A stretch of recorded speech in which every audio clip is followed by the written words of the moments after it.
Hello అండి, అందరికీ నమస్కారం. ఈరోజు కథ అడవిలో కరువు. అదో అడవి. దానికి రాజైన సింహానికి ముందు చూపు ఎక్కువ. ఇతర జంతువుల పట్ల కాస్త కఠినంగా వ్యవహరించేది.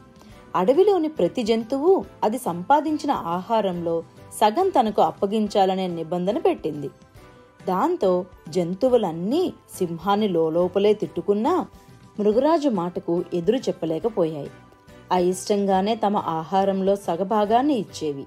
కానీ నక్క మాత్రం ఆహారం దొరకలేదని, ఎంతో కష్టపడితే కొంతే దొరికిందని రకరకాలుగా చెప్పి కాస్తో కూస్తో ఇస్తూ తప్పించుకునేది.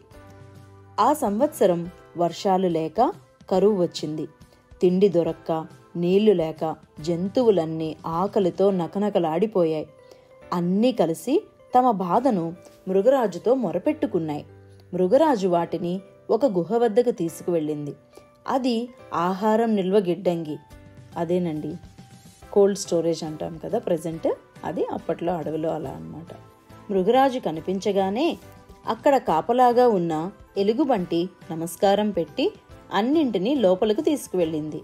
ఆ తర్వాత ఏ జంతువు ఎంత ఆహారం జమ చేసిందో లెక్కలు చూపి అంత మొత్తం వాటికి రోజు తిరిగిచ్చేయమని ఎలుగును ఆదేశించింది సింహం.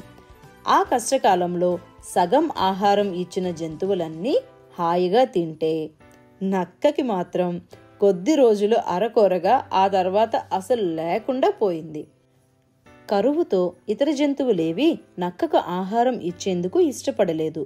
అదే విషయాన్ని మృగరాజుకు మొరపెట్టుకుంది నక్క. అతి తెలివికి స్వార్థానికి పోతే కలిగే నష్టమేంటో తెలిసిందా? కొన్ని విషయాల్లో రాజు కఠినంగా ఉన్నా అది ప్రజల మేలు కోసమే, రాబోయే కష్టాలను ఎదుర్కొనేందుకే. ఇకనైనా స్వార్థం విడిచిపెట్టి కలిసిమెలిసి ఉండు అంటూ తన దగ్గరున్న ఆహారం ఇచ్చింది సింహం. బుద్ధి వచ్చిందంటూ తలదించుకొని ఇంటిదారి పట్టిందా నక్క.